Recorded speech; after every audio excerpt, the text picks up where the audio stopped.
कबीरा तेरे जगत की उल्टी देखी रीत, अनपढ़ ढोंगी राज करे, शिक्षित मांगे भीख। सब घट में मेरा सांझिया, सुनी सेज न कोई, बलिहारी व घट की जागट प्रगट होए। चिंता खा गई जगत को, चिंता जगत की पीर, जो चिंता को मेट दे उसका नाम कबीर। जात पात सब झूठ है, भरम पड़ी मत कोई, जाति नहीं जगदीश की, औरन की क्या होई।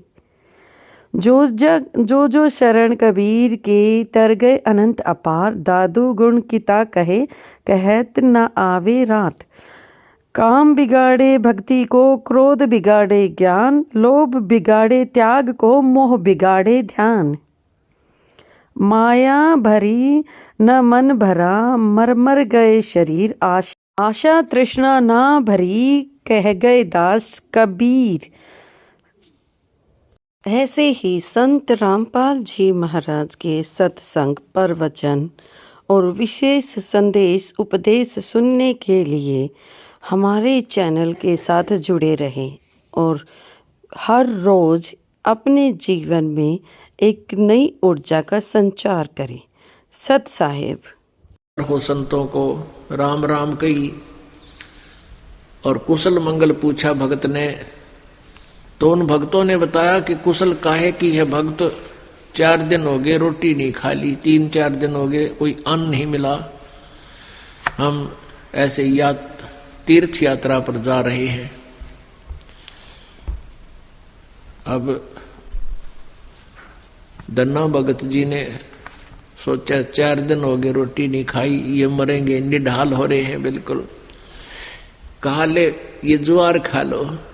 ज्वार थी, बीज बोन गया था, वह ज्वार रखती, भूखे मरे थे, मार गए गले, फटाफट खा गए सारी ने।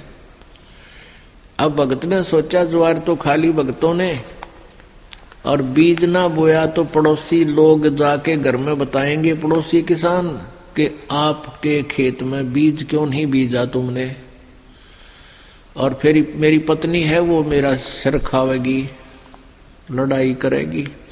उसने कंकर उठा ली, कहीं से ही कंकर इकट्ठी कर ली खेतों से, और वो डाल ली थैले में, और जैसे और किसान बीज बीजे थे ऐसे डाला सारे का, और उसके ऊपर का हल चला के आ गया।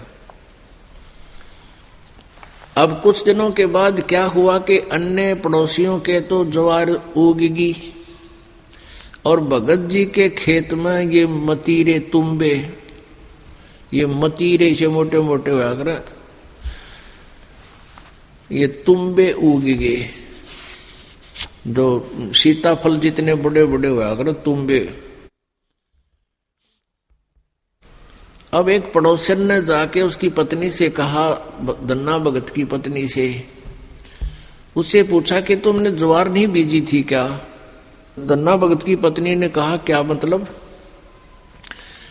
कि आपके खेत में तो वो तुम्बे मतीरे अपने आप उग गए हैं, वो तो आप उग गया करे, वहां बोने नहीं पड़ते राजस्थान के क्षेत्र में। कहने लगे आपने कुछ बीजे नहीं रखा, उसमें तो निरा कुबाड़ जाम गया, वो तुम्बे पैदा हो गए, इतने पड़े हैं बिना गिनती के, इसे मोटे मोटे। अब उसने सोचा कि भगत मार गया डंडी दिखे। दन्ना भगत की पत्नी ने सोचा भगत जी कर गया गड़बड़, और इसने बीज भी कितने दान में दिया होगा। अब उसने सोची एक बार खेत देख कर आऊं, पाछे मगज मारूंगी इसके लिए। अब वो खेत में अपने पति से कहने लगी कि खेत में जाके आऊं, मैं ज्वार देख कर आऊं। भगत जी बोलिया है कोनी। भगत जी को तो पता था वहां क्या मिलेगा, अपना चुप बैठा। और वो भगत दन्ना भगत जी अपने मित्रों के साथ उसी समय बातें करता था, भक्ति की चर्चा जब हुआ कि तक खेत खात में चली जाया करती। वह खेत में गई, उधर से अपने भक्तों के भगत आगे उड़े बैठे बैठे भगवान की चर्चा कर रहे हैं, आंखों में आंसू आ रहे हैं। और वह भगतनी आव है कति लाल पीली हुई है, जान गया भगत आ गई या तो भाई करड़ाई। अब देखी जाएगी, जो होगा ही होना तो है ही। और वह केकर एक मतीरा तोड़ जाए तुम्बा इतना बारा मोटा सिर पर धरी नो, अब इसका सिर में मारूंगी। आकर ने बोली भगत जी खेत में बीज ज्वार बोकाया था। भगत जी नो कर ली नाड़ तले ने,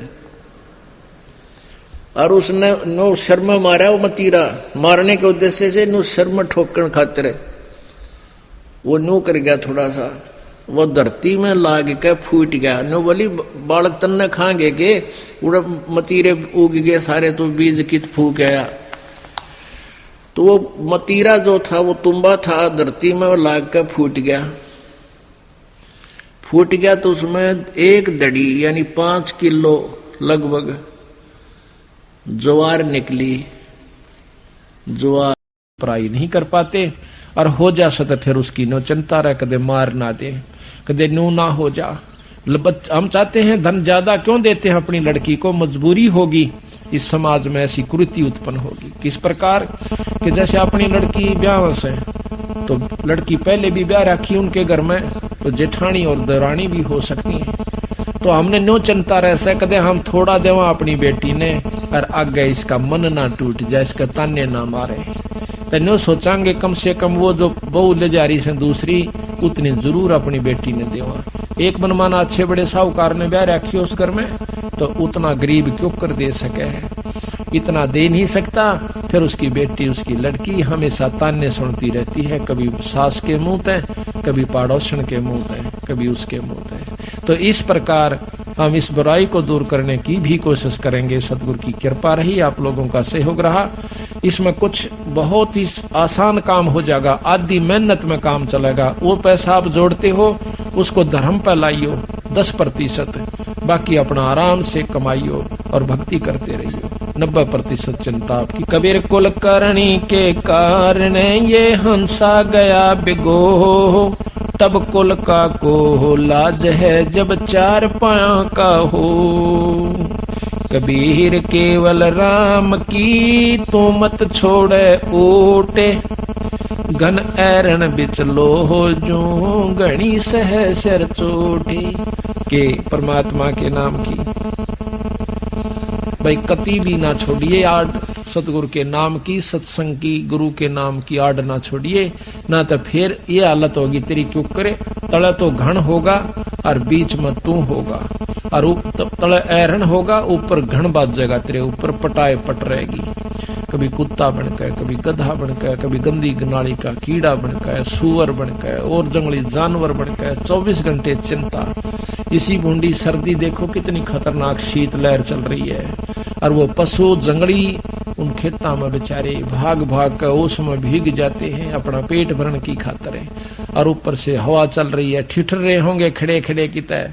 तो ये हालत आपकी होगी। फिर डर दूसरा एक दूसरे को खाने का, शेर खा जावे, बघीरा खा जावे, वो भाग भाग कर जान बचाओ। माड़ी सी खुड़का होगा नो देख करके डांक मारेंगे, बच्चे कितो रहेंगे, वो कितो जाएंगे। तो ये हालत तेरी फेर होगी बीरा, ये बचाव कर सकते हो। कबीरा दुनिया से ती दोस्ती, ओए भजन में भंगे, एका एकी राम से कै साधु के संगे। बिना सत्संगी के पास बैठन में भी आपको पाप लगेगा, आपका भजन भंग हो सकता है। तो इसलिए बताया, या तो अपने सत्संगी द्वारा जा बैठे, या फिर अपना नाम पर लगा रहे। अगर आप किसी दूसरे के पास बैठोगे हुक्का पाड़ पे, तो जान देने का लो पी लो न मेरे यार, तो उन्होंने कहेगा ना मन तो छोड़ दिया। क्यों क्या हो गया भाई, नाम ले लिया, ओ तुरे सोचू खा कर बिल्ली नो कहा आज करन चाली, यानी 36 ताने मारेगा। और फिर नो कहेगा भाई काल न तो रोटी भी छुटवाओगे तेरी, यो नारा सत्संग देखा। तो आपके मन में विक्षेप हो सकता है, 1 दिन में, 2 दिन में, 3 दिन में, तो जरूर अपना रंग वो चढ़ा कर मानेगा। तो इस करके उड़ा बैठे नहीं उस दौरे, अपना सत्साहिब कर उठ कर चलता बना।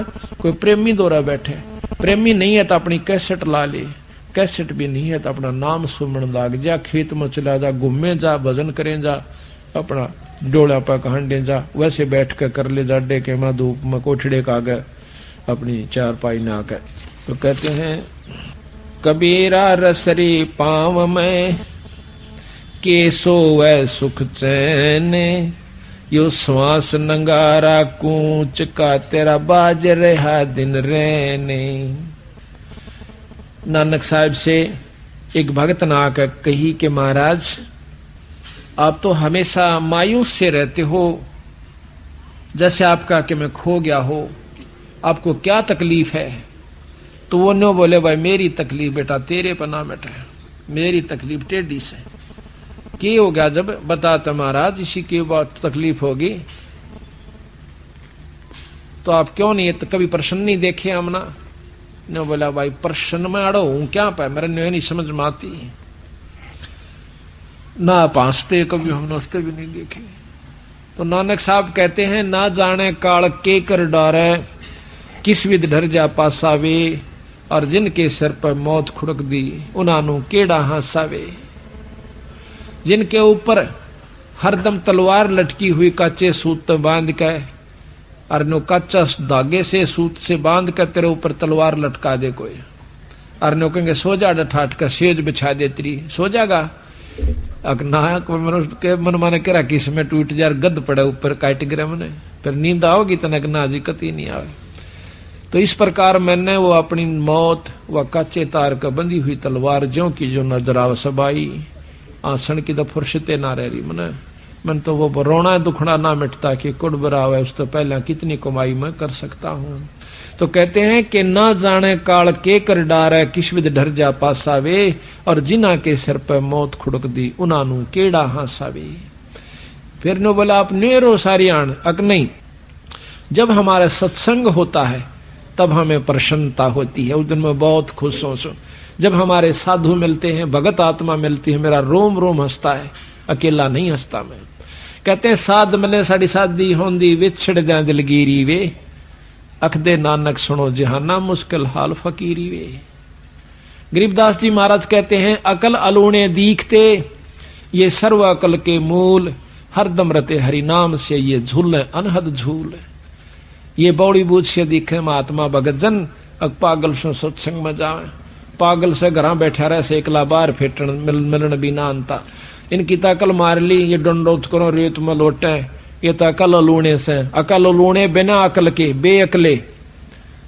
तो महाराज कहते हैं ये अकल अलूणे दीखते दुनिया की नजरा में, ये सर्व अकल के मूल, या इनके अंदर सर्व अकल है, इनके पूरा ज्ञान से, ये जड़ से इनके पास सर्व अकल के मूल यानी ये ज्ञान के भंडार से इनके पास है।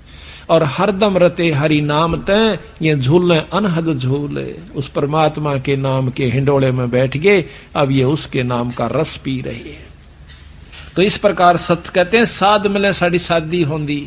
जिस दिन हमारा सत्संग हो से ना, नो बोले वाह नानक साहब उस दिन में बहुत खुश होया करो, और मारा भाई कति नो फुला फुला फिरा करो, मतलब किता किता पांच क्या करें, और भाई जब वो चले जा जब मैं फिर रोया करूं। कहते साध मिले साढ़े शादी होंदी, शादी कहें खुशी को, गमी शादी खुशी और गमी, साध मिले साड़ी शादी होंदी, जब बिछड़ जा जलगीरी वे, फिर मन मायूस हो जाता है, अख दे नानक सुनो जहाना मुश्किल हाल फकीरी वे।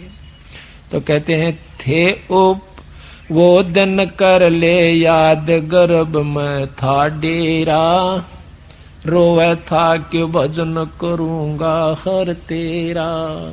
वो दिन कर ले याद, गर्भ में था डेरा, रोवे था कि भजन करूंगा हर तेरा।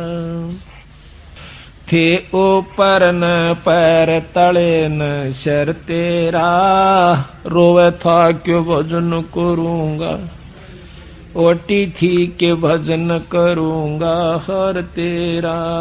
थे ऊपर न पैर तले न शर तेरा, ओटी थी के भजन करूंगा हर तेरा।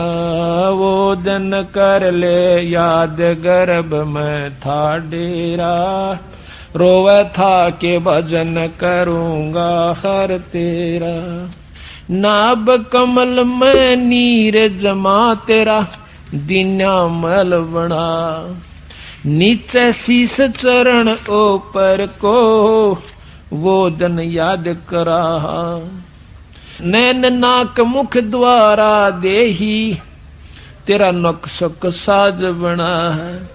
नीचे जठरा अग्नि जले थी तेरा लगी न ताती बाय। दांत नहीं जब दूध दिया था अमी महर्ष खाय भरा उदर तेरा। रोए था कि भजन करूंगा हर तेरा। वो दिन कर ले याद गर्भ में था डेरा। रोए था कि भजन करूंगा। दाई आई घूंटी प्याई माता गोद खिला। और बाहर आया भरम भुलाया यूं बजे तोर सनाहा। तू ही तो छोड़ दिया चला अधम किस राह।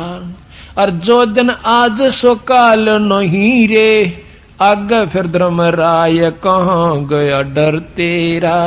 रोए था के भजन करूंगा हर तेरा। वो दिन कर ले गर्भ में था डेरा। रोवे था के भजन करूंगा।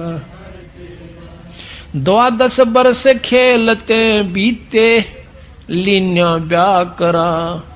तरुणी नारी से घर बारी चल्या मूल गवाए। रातों सोवे जुन्म बिगोवे धोंदी खेत कमा। बिना बंदगी बाद वह तेरा जन्म अकारथ जाव जन्म हो खर तेरा। रोए था के भजन वो दिन कर ले याद गर्भ में था डेरा। रोए था के भजन। काले कागे गए घर अपने ये बैठे सेत बुगाए। ये काले बाल सफेद हो गए तेरे। काले कागे गए घर अपने ये बैठे सेत बुगाए। दांत जाड़ तेरे उखड़ गए या रसना गई तो तड़ाए। जम किंकर सिरहान बैठा ये खुरचुक देखा खाए। रसना बीच जो मेख मार दे फिर सैनो दम बताए। ऐसे सुम बतेरे जगत में दरा ढक्या रह जाव कहाँ गया जर तेरा। रोव थो क्यों भजन करूंगा हर तेरा। वो दिन कर ले याद गर्भ में था। रोवे था के भजन करूंगा हर। कुल के लोग जंगल में ले जाके दिन्या ठोक जड़ाए। भाई फिर पीछे तू पशुआरे कीजे दिजबल बना। 4 पहर जंगल में डोले तेरा तो ना उधर भराए। सिर पे सिंग दिए मन बोरे एक दूमत मच्छर उड़ाए। कंधे जुआरे जोते कुआ कंधों का भुस खाए। फिर पीछे तू खर की जगह कुरड़ी चुगने जाए। टूटी कमर पजावे चढ़े तेरा कगमा से गेलाव कहाँ गया घर तेरा। रोवे था क्यों भजन करूंगा हर तेरा। वो दिन कर ले याद गर्भ में था डेरा। रोवे था क्यों भजन करूंगा। भाई सुख दिन 84 भुगती ही कहाँ रंक कहाँ राय। कहते सुखदेव जैसे ऋषि ने भी 84 में जाना पड़ गया। अभिमान अहंकार वैसे कहाँ रंग कर कहाँ राजा कहाँ गरीब और साहूकार की यहाँ पर नहीं बसावेगी। सुख देने 84 भुगती कहाँ रंग कहाँ राह। ऐसी माया राम बली की ऐसी माया काल बली की ये नारद मुनि भरमाए। दारू पर लाद कबीर नाम दे रहे निशान घुराए। दास गरीब चरण का चेरो शब्द शब्द समाय अमरपुर होया डेरा। रोए था के भजन करूंगा वो दिन कर ले याद गर्भ में था डे। रोए था के भजन करूंगा हर तेरा। थे ऊपर न पैर तले न सर तेरा। ओटी थी के भजन करूंगा हर तेरा। थे ऊपर न पैर तले न सर। ओटी थी के भजन करूंगा हर तेरा। देखो परमात्मा बंदी छोड़ गरीबदास जी ने एक का शब्द में सारा निचोड़ कर दिया ठा गए कि इसी दुर्गति तेरी होश है। आज तक तुम बाल बच्चेदार भी से, तेरे पास सारा सौदा व्यवस्था खाने की पीने की रहने की ओढ़न की पैरन की खूब सुथरी से जिसी जिसका वित्तीय हालत से। पशुओं से तो घड़ियां बढ़िया से। और फिर नौका ये बनेगा तेरे संग में। अब यह बात जब याद तो रह जातो से सत्संग और याद नहीं रंदी तो फिर कुसंगत बरगी। कहा था कि मौत बेसारी बावर इतना अचरज कर दिया कौन है और तेरा तन माटी में मिल जाएगा जो माटी में। एक गांव में हमने सत्संग कर दिया, बुढ़ा खेड़ा में सत्संग किया, पाठ कर रहे थे। एक भक्त से रमेश नाम से उसका नो बोला जी मन ने यो सत्संग नहीं सुना था आज तक। हमारा गांव में उपदेशी बहुत से और पंथों के भी से, लेकिन यह बात मैंने नहीं सुनी थी। मन तर रात ने नींद नहीं आई।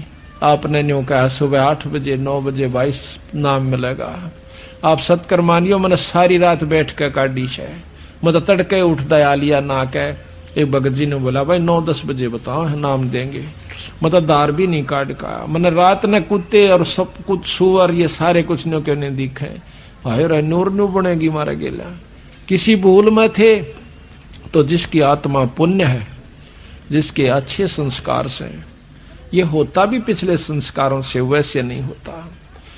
कहते हैं जब बलख बुखारे का बादशाह अपने सारे राज न छोड़कर चाल पड़ता है तो रास्ते में एक मेरे के सा बेवकूफ सा एक औरत उसकी बूढ़ी सी और एक लेरा गां वह भी बूढ़ी सी और झूपड़ी घाल राची सुथरी, क्यों पहला झूपड़ियां ज्यादा होती थी। ठंडी हवा चल रही थी, बारिश का थोड़ा थोड़ा आसार हो गए थे। वो बेचारा अपने कांबड़ लपेटे हुए बलख बुखारे का बादशाह इब्राहिम सुल्तान उस झोपड़ी का पाछा कहीं बैठ जाता है। हवा की आड़ ली की हवा ना लगेगी, जाडा कम लगेगा, सर्दी कम सतावेगी। फिर वह दोनों बूढ़ा बुढ़िया वार्ता करें से, यानी 40-50-55 साल के थे। न बोले अच्छी बारिश होगी, खूब मौज हो जाएगी। तो वहां कहते हैं हम इतना ठाठ हो गया अपने ते बलख बुखारा के बादशाह के भी कोई ना। और वहां से देख मूर्खा नहीं हुए या आसमान रहे इस टूटी सी झोपड़ी में। तो कहता है सुबह उठ के वो जब दिन निकलने वो लिया न बोला भाई जी एक बार फिर कही हुआ है बात कौन सी कि बलख बुखारा के कर रहे थे। न बोला तो किस सुने था अकमा थारी झोपड़ी का पाछा बैठा था भाई, अपना मुंह काला कर रखा था उसने कि दुनिया पहचान ना ले, मार के छपके पानी के। न बोला भाई मैं सू बादशाह बलख बुखारे का, या तक काग की बीट से बोला के राजी हो रहा से आ चल तने सत्संग में ले चालू अपने नाम अपना पांडा छुटवा ले, क्यों दुख पा रहा है। ने बोला अपना काम करे न बौड़ी बूझ। तो असल तो बलख बुखारे का बादशाह ना दिखता होगा तो तेरे कैसा पागल नहीं, मैंने जो रात छोड़ खा गया। तो महाराज कहते रांडी ढांडी ना तजे ये नरकवे काग, और बलख बुखारा छोड़ दिया थी कोई पछली लागे। तो पिछले संस्कार वश ही हम यहाँ पर सत्संग मारे हैं, दान भी कर रहे हैं, सेवा भी कर रहे हैं, तड़के लेकर शाम तक नंगे पैरा उस परमात्मा के नाम पे। वैसे नहीं हो सकता ये, इसमें कोई शक नहीं है। तो इस काल ने हमें कितनी बुरी तरह यहाँ पर बांध रखा से अब आप देखिए, शाम का हमारा भरोसा नहीं, किसकी गेला के बीत जावे, उसके बावजूद भी हम इतने अंधे कर रखे से युग के कारण से, या सुनियोजित यानी बहुत अच्छी तरह विचार कर की हुई कहानी हमारे साथ है। बच्चे पैदा करना हमारी मजबूरी से, इनका पालन ना करें तो मजबूरी से, मकान नहीं बनावे तो मजबूरी से, ब्याह शादी ना करें तो मजबूरी से। और वहां पर धागा हो, धूड़ उठती हो, और भाई जैसे कोई मशीन के पुर्जे बनते हो, खराद में लो की धूड़ उठती हो, नाकों में चढ़े, मजबूरन करनी पड़ रही है। पेट दिखे, बच्चे दिखे, मकान बनाना, फिर शादी, सर्दी के कपड़े आगे, गर्मी के कपड़े आगे, ब्याह आ गया, छूछक बात। या हमारा हम सोचा हम निश्चिंत हैं, निफराम से फ्री हैं, एक सेकंड भी फ्री नहीं है जब तक तुम संत शरण में नहीं आते। तो ये सारी हमारे ऊपर मजबूरन थोप रखा से, हमारे से बुरे कर्म करवाता है ये मन रूप में काल बैठा से, और फिर नो कह बेटा तेरे कर्म से तन्ने भोगने पड़ेंगे। ये फिर मारे कर्म हो जाते हैं, आनंद ले से काल और दुर्गति जीव की कर राखी से। यही संत बताने के लिए आते हैं। तो अब हम थोड़ा सा आपको ये बताएंगे कि सृष्टि क्यों रची और के इसके पीछे राज है। जब तक आप इसको नहीं समझ पाओगे तब तक, इसने कई बार समझे, कई बार सुने, जब जाकर घर करेगी या कहानी के साचे नो बन रही से, क्यों काल मन रूप में बैठा से। प्रथम तो सुने नहीं गा, सुनेगा तो विचार करड़े कर ला लेगा, या तो जचदी नहीं, या बात तो समझ में नहीं आई, नो क्यों करो सको से। ब्रह्मा विष्णु महेश पूरे भगवान से, ये पूरे का बेरा पट्टे पाछे पता चलेगा ना दूरा कौन सा से।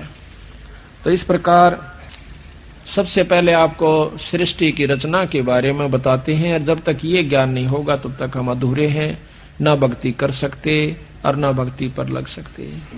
आप रोज आरती पढ़ते हो, अदली आरती अदल पठाऊं, भाई युगा युगा का लेखा ल्याऊं, जा दिन ना थे पिंड नी प्राणा, नहीं पानी पवन जमी असमाना, कच्छ मचकू रम ना काया, और चंद सूरज ना दीप बनाया, शेष महेश गणेश ना ब्रह्मा, नारद सारद ना विश्वकर्मा, सिद्ध 84 ना 3300, 9 अवतार नहीं 2400, 5 तत्व ना ही गुण तीना, नाद बिंद ना ही गठसीना, चित्रगुप्त ना कीर्तनबाजी, धर्मराय ना पंडित काजी, धूंधोकार अनंत युग बीते, जादन कागज कौ किंचिते।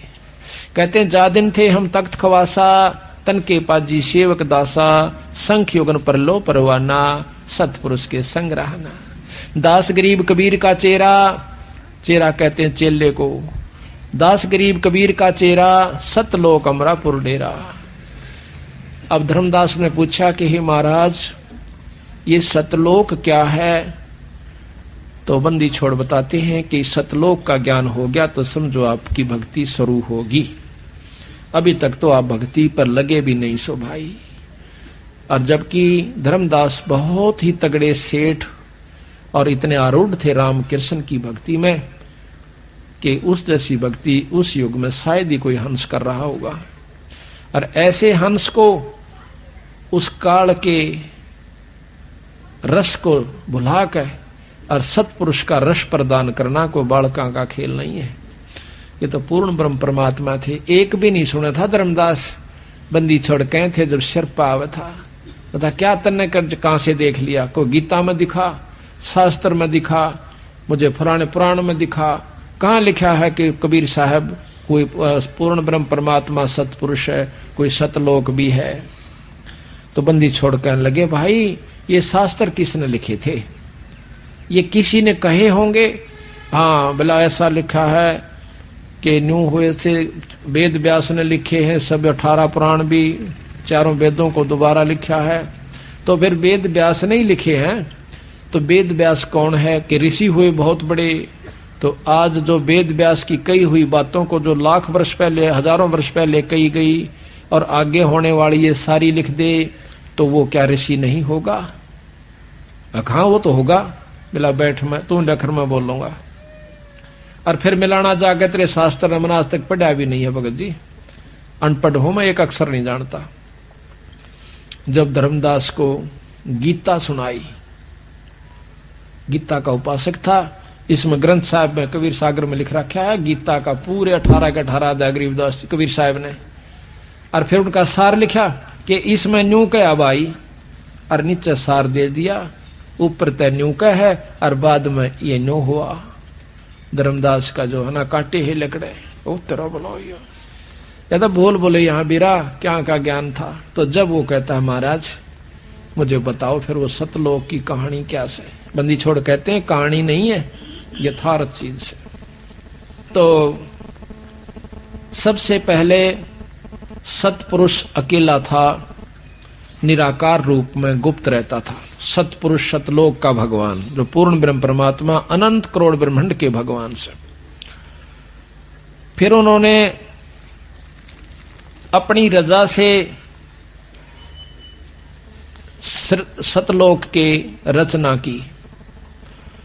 उस लोक में प्रथम शब्द उच्चारण करने से सभी दीप यानी स्थान सतलोक के, यहाँ के नहीं, सतलोक के सब दीप मान सरोवर, वहां पर बहुत बड़े सुंदर सुंदर पहाड़, बड़े सुंदर व्यवस्था है, वो रच दी एक शब्द के, एक शब्द उच्चारण मात्र से। जैसे कहते हैं ना भी फलाना ने न्यो रच करी थी, उसने कह दिया तथास्तु, अग हो गया ईसाई, तो उसका वो काम बन गया। तो पूर्ण ब्रह्म परमात्मा सतपुरुष ने कहा कि इसी प्रकार इतने दीप और ये इतना बड़ा लोक, इतना ये अमिट अमर सतलोक हो जावे, इतना कहते ही हो गया।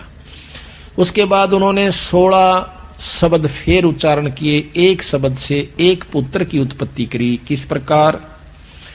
पहले सतपुरुष अकेला था, गुप्त रहता था, फिर उसने सतलोक में अपने रचना करी। पहले शब्द से दीप लोक आदि रच दिए। दूसरे शब्द से कूरम, कूरम कछुआ नहीं है, वहां एक हंस है सतगुरु का, बहुत बड़ी शक्ति का, यानी परम उनका पुत्र है। ब्रह्मा विष्णु महेश आदि तो उसके पास सिंह भी नहीं है, इतनी बड़ी शक्ति का है।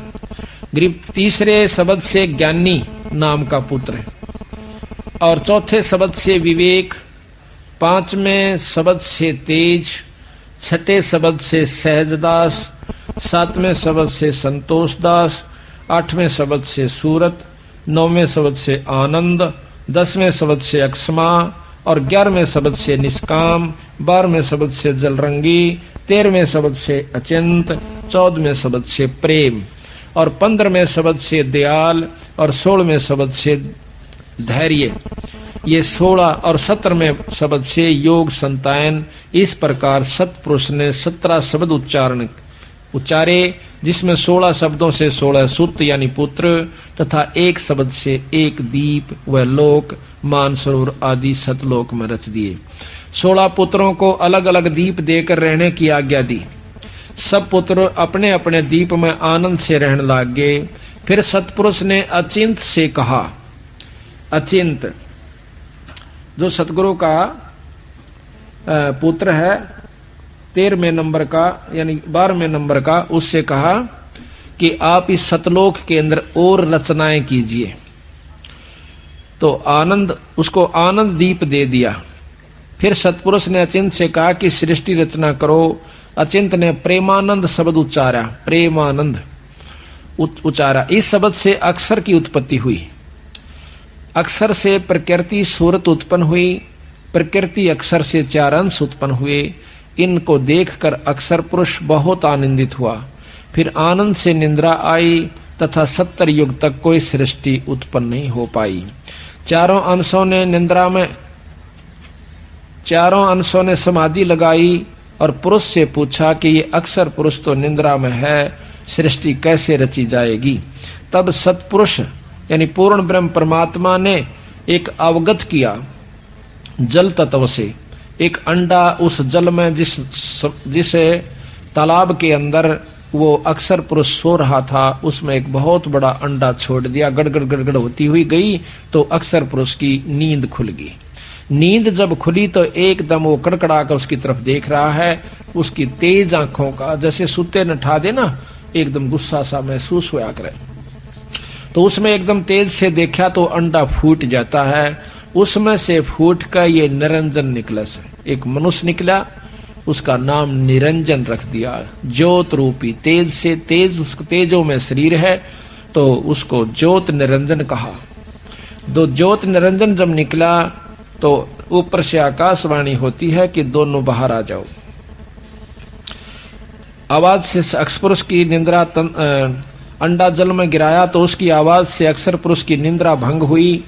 वह उस अंडे के पास गया तथा क्रोध से देखा तो अंडा कोप अंडे में प्रवेश कर गया तो क्रोध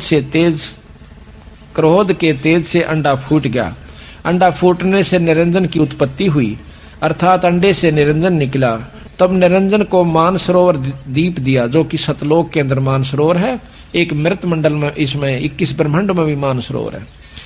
मानसरोवर दीप दिया, वहां पर आनंद से रहने लगा। कुछ युगों के बीत जाने से निरंजन के मन में आई कि मेरे लिए यह कम स्थान है, कुछ और प्राप्त करना चाहिए। जबकि दूसरे उनके भाइयों को दूसरे बड़े बड़े दीप दे रखे थे, उसको केवल एक मानसरोवर मिला हुआ था। इसलिए उसने एक पैर पर खड़ा होकर 70 युग तप किया।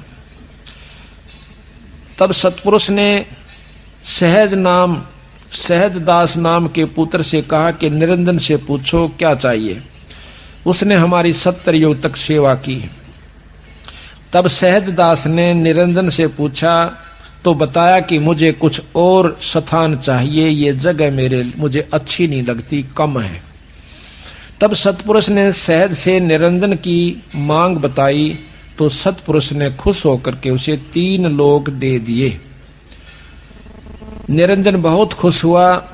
कुछ समय पश्चात निरंजन को विचार आया, क्यों न अपना अलग राज्य किया जाए। यह विचार कर 70 युग फिर एक पैर पर खड़ा होकर निरंजन ने सेवा करी। देख कितना बड़ा तप कर रखा अगले ने, निरंजन ने। और उसके बाद उसको क्या मिला?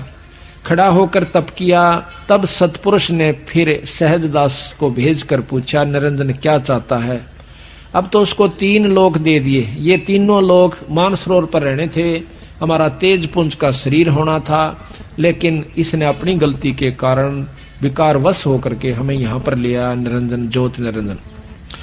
सहज ने पूछने पर निरंजन ने बताया कि मैं तो अलग राज करना चाहता हूँ, कृपा करके मेरी मांग को सतपुरुष से पूरी करवाओ, मुझे कृतार्थ करो, मैं आपका बहुत आभारी होऊंगा। सहजदास ने सतपुरुष को सारा वृत्तांत बताया तो सतपुरुष ने कहा कि सृष्टि रचने की सामग्री कूर्म के पास है, जो सबसे बड़ा पुत्र है, कि ये सृष्टि रचने की सामग्री उसके पास है। और निरंजन से कहो कि वो हाथ जोड़कर नम्रता पूर्वक अपने बड़े भाई से ये सामग्री मांग लावे। तो यहाँ कहते हैं कूर्म के पास है, तथा उसे निरंजन को कहो कि कूर्म के पास जाकर विनय पूर्वक सामग्री प्राप्त करे, तब उसकी सृष्टि ठीक चलेगी। कोई क्लेश या दुख, दुर्भिक्ष, अकाल मृत्यु आदि नहीं होगा। परंतु निरंजन ने जाकर और कूर्म से बेअदबी करी, उसके सिर का मुकुट जबरदस्ती उतारा और इस प्रकार 3 मुकुट उतारे, जिससे चंद्र, सूर्य, पृथ्वी, पानी, पवन, धरती, आकाश, 9 लाख तारे, 7 दीप, 9 खंड, 14 भवन आदि उत्पन्न होकर अपने अपने जगह पर 9 ग्रह आदि अपने अपने स्थान पर चक्कर लगाने शुरू कर दिए। अब उसने जाकर के कहा था कूर्म से निरंजन ने कि मुझे सृष्टि रचने की सामग्री दो। तो कूर्म ने कहा कि आपको किसने बताया कि ये सामग्री मेरे पास है? ये तो बहुत कीमती चीज है, गुप्त है, ये केवल सतपुरुष और मैं ही जानते हैं। पिताजी को और मेरे को मालूम से और ननी बेरा। वो कहने लगे कि पिताजी ने बताई से और मैंने तप किया था। कहने लगा कोई बात नहीं, मैं आपको सामग्री दूंगा, पर पहले मैं पिताजी आते हैं सलाह लेकर पूछ लेता हूँ। सलाह कैसे लेते हैं? समाधि लगाकर, आंख मीच कर न्यू बंद करके और समाधि लगाकर ध्यान द्वारा सतपुरुष से बात करना चाहते हैं। निरंजन के मन में क्रोध आ गया कि मेरे को बेवकूफ समझता है, ये मुझे झूठा समझता है, मैं क्या झूठ बोलता हूँ। पकड़ कर उसका मुकुट और हिलाया लूं, मेरी बात सुनो। ऐसे मुकुट किया था कि मुकुट में तय पहला मुकुट उतारा तो ये कहते हैं 500 तत्व निकले। उसने सोचा इस मुकुट में था कि मैं खास चीज से, उन्हें फिर दूसरा लाया, फिर तीसरा। इस प्रकार ये सारे ग्रह पर सारे आप अपने स्थान पर, चंद्र, सूर्य, तारे, पृथ्वी, 7 दीप, 9 खंड, जो भी है ये सब आप अपने स्थान पर 88,000 खेड़े ये अपने अपने स्थान पर चक्कर काटना शुरू कर दिया। 21 ब्रह्मांड तक का उसके पास उपलब्धि होगी। अब उसमें लेकर के अपने सामान को वो चुपके से अपने स्थान पर आ बैठा। अब यहां प्रश्न ये उठेगा आपके मन में, प्रथम तो आज का युग इस बात ने नहीं मान सकता कि इतनी बड़ी पृथ्वी, आग का गोला सूर्य और ये समुद्र एक मुकुट के अंदर होगा। ये तो बनावटी बातें हैं, ऐसा मन में विचार आता है। लेकिन नहीं, जिनको ज्ञान है उनको विचार गलत नहीं आता। क्यों नहीं आता? कि बट का वृक्ष कितना लंबा चौड़ा होता है। बट, अगर एक बट के वृक्ष को आगे बढ़ने की जगह मिल जाओ तो सारी जींद में का फैल सकता है, इतना लंबा चौड़ा हो सकता है एक बट, यानी बड़ का पेड़। और एक बड़ के पेड़ के बरमंटे को, बरमंटा का आकरा हरियाणा में फल है, बट का जो फल हो सा इतना कोस है जैसे बेर के समान। और उसके अंदर कोई कहे कि ये इसे बट, एक बट के पौधे को दिखाकर, पेड़ को दिखाकर लंबे चौड़े को, और कोई न कह देवे कि इस एक फल में इसे सैकड़ों और हजारों वर्ष है, इस फल में 1000 वर्ष है इसे। पर मूर्ख तो हंसेगा, समझदार पकड़ जाएगा, ठीक है, क्यों? बीज है, बीज से बड़ बना। तो ये सारी स्थिति सूक्ष्म रूप में थी, बीज रूप में थी, बहुत बारीक बीज से, जैसे हवा दिखती भी कोई नहीं तो इसका बीज क्या होगा। पानी, पृथ्वी, ये बहुत मामूली से बीज रूप में वहां रखी हुई थी। फिर बाहर उसका लगते ही, मुकुट से निकलते ही अपने आप फैल जाती है। आपने देखा होगा ना, एक ओडेक टिकिया होते हैं बच्चे, इसमें होली पर या दिवाली पर चलाते हैं। इतनी टिकिया होती है जैसे छोटी सी बटन के समान, और उसका आग लगा देंगे और उसमें तो नो होकर इतना लंबा निकल जाएगा, बेराना कितना बड़ा। तो वो था उसमें, पर वो देख किस तरह घूम का आ गया, किसी का न्यू बनेगा, किसी का न्यू बन जाएगा। तो वो उसी ढंग की गोलियां थी उसमें, और वो इतनी हजारें हो जाए इतने पैकेट में। तो इसी प्रकार ये पृथ्वी सारा कुछ उसमें था, और यू न्यू होकर फैल गया फिर साइड देसी, उनके बाहर की हवा लागते ही, बाहर का जो वातावरण से। तो इसी प्रकार ये मन में संख्या नहीं उत्पन्न होनी चाहिए। परमात्मा जो चाहे सो कर सकता है। एक बाजीगर होश है और गोली मुंह में देगा और इतना बड़ा बनाकर लो मुश्किल तक काट डाग मुंह में। देखा होगा तो तुम नाम देख रहे हैं तकरीबन। तो वो कहां से आ गया? यो तो एक आम जादूगर, और वो निरंजन और परमात्मा पूर्ण ब्रह्म उससे भी बड़ा जादूगर है। और जादूगर निरंजन भी, बगलीगर का है, बगलीगर कहते हैं जादूगर को। तो इस प्रकार ये सब स्थान आप अपने पर चक्कर काटना शुरू कर दिया। उधर से कूरम ने कहा, आवाज दी के महाराज हे सतपुरुष, निरंजन मेरे से जबरदस्ती सामग्री ले गया और मेरे को आपसे बात भी नहीं करने दी, इतना उतावला हो गया। तो सतपुरुष ने कहा कि उसके राज में शांति नहीं रहेगी। पर तो उसको ने बोला जी मैं उसने गढ़ूंगा। कूरम बोला, ने बोला ना भाई, संतों का काम लड़ाई करने का नहीं होता, तेरा छोटा भाई था, बड़ा का यही इसी में मानता, उसे माफी दे दे। कहते इतना कहते ही कूरम शांत हो गया। नहीं तो कूरम जो है उससे कई गुना शक्ति ज्यादा है कूरम में। तो आ गया।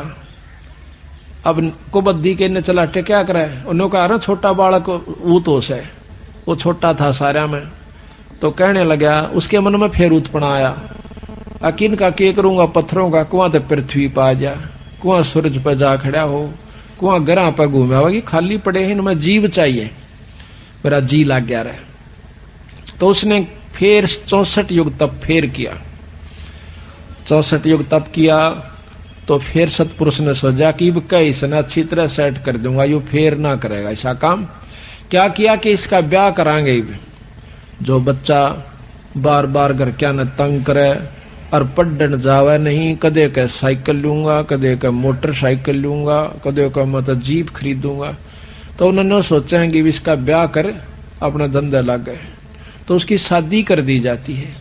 और शादी होने पाछा है वो भाई फिर अपने नून मिर्च तेल मड़ोज कर सारी उम्र बिता जाएगा। उसने फुर्सते ना मिलती कर क्या गेला, वो एक आधी वैसे कि माँ बाप के लड़ पड़े तुम भाई बहू गेल क्यों लड़ा करो, और बाकी वह चिंता नहीं रहती। उसने फिर अपने काम आप पे लगा रहेगा।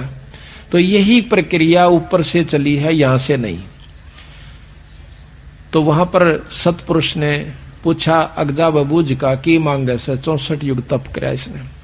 कहने लगा मुझे जीव दे दो ताकि मैं अपना यहाँ पर मेरा अलग राज्य हो जा। कबीर साहब ने बोला, सतपुरुष कहते हैं कि ठीक है इसको जीव दे दो। एक लड़की तैयार करी अपनी शक्ति से, सतपुरुष ने एक कन्या का जन्म यानी शब्द से शक्ति से बनाई। तो इस प्रकार वो बनाया तो उस कन्या बहुत खूबसूरत थी, जवान थी। निरंजन के लोक में सहजदास उसको छोड़ आया, जाकर छोड़ा कि जाओ इसको छोड़ आओ। निरंजन के पास जब वो कन्या आई तो निरंजन के अंदर विकार उत्पन्न हुआ, काम वासना प्रबल होगी। सहजदास चला गया था तो उस कन्या ने कहा कि निरंजन प्रथम तो आपकी और मेरी सृष्टि नहीं बनती, आप हम बहन भाई से, उसी पिता का तू उसी पिता का मैं, आप मेरे पास एक शब्द शक्ति है, आप कृपा उससे सृष्टि रचवा लीजिए। पुरुष ने मेरे को इसीलिए भेजा है, मैं आपकी सृष्टि रच सकती हूँ। लेकिन निरंजन के मन पर कोई भी विकार, एक जैसे क्रोध शुरू हो गया तो सारे ज्ञान न नष्ट कर देता है। उस समय ना सोचता कि तेरा आदमी मर भी जाएगा, तेरी सजा भी हो जाएगी, उस समय नहीं सोच सकता वो। उससे एक विकार ने सारे को खत्म कर दिया। प्रथम बुद्धि भ्रष्ट होती है। इसी प्रकार काम वासना जब प्रबल होती है उस समय बुद्धि भ्रष्ट हो जाती है, वो कुछ नहीं सोच पाता। बाद में सारे पता लग जाए, उसका लठ भी लग गए हैं, कैद भी हो जाए, उसका काला मुंह भी किया जा सके। उस समय निरंजन ने नहीं सोचा, लड़की जान गई कि इसके मन में बदमाशी है। अपने बचाव के लिए उसने सूक्ष्म रूप बनाकर और निरंजन के मुंह में के द्वारा पेट में प्रवेश कर गई।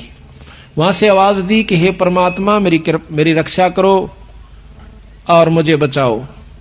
निरंजन ने मेरे को खा लिया है और मुझे कृपा करके मेरी जान बचाओ। उसी समय सतपुरुष ने सहजदास को फिर भेजा कि उस निरंजन के पेट से कन्या को निकाल दे और उसको श्राप दे दे। मेरी तरफ से मैं श्राप देता हूं कि 1 लाख जीव वो रोज खाया करेगा, और यहां से निकाल दे इसको मेरे लोक तय, और यहां से 16 शंख कोस की दूरी पे इसको पटक दे। बहुत दोबारा मैं इसके दर्शन नहीं करूंगा और ना ये मेरे कर सकता। ये श्राप निरंजन को सतपुरुष ने दे रखा से 1 लाख जीव रोज खाया करेगा, इसका नाम काल होगा। तो ये ज्योत निरंजन का वहां से ज्यों का तो यू विमान चल पड़ता है 21 ब्रह्मांड समेत। रास्ते में जब यू आ रहा था तो सहजदास का लोक आवस है।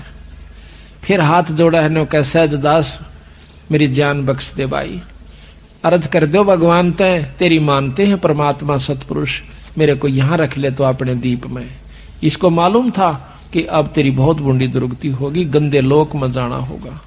सहजदास बोला भाई मैं एक बार सतपुरुष से पूछ लेता हूं, मैं अपने परमात्मा से पूछ लूंगा, अगर वो कहेंगे तो मैं आपको यहां रोक लूंगा, अगर वो मना करेंगे तो भाई मैं नहीं रोक सकता।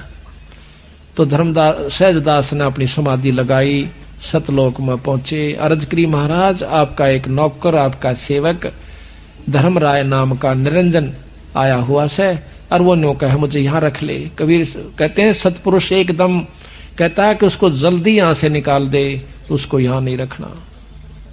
3 तलाक यानी 3 बार कहता हूं मन कर्म वचन से उसको कतई नहीं रखना और जल्दी यहां से निकाल दे। तो सहजदास वापस आया, वहां से अपनी समाधि वापस आई, आकर कहने लगा निरंजन जल्दी कर भाई, मेरे बस का नहीं मनता। रज करी थी महाराज जी नाट के यहाँ नहीं रख सकते तेरे को। फिर आगे कबीर साहब के रूप में वही सतपुरुष मिलते हैं, बिखमी घाटी तहां कबीरा रोकी बाटी, कहते सतलोक से दिया डहाई, वहां से नीचे को भगा दिया इसको, तो यहां पर ये मृत मंडल में आ जाता है। ये गरीबदास महाराज की वाणी प्रमाण देती है आद रमैणी के अंदर।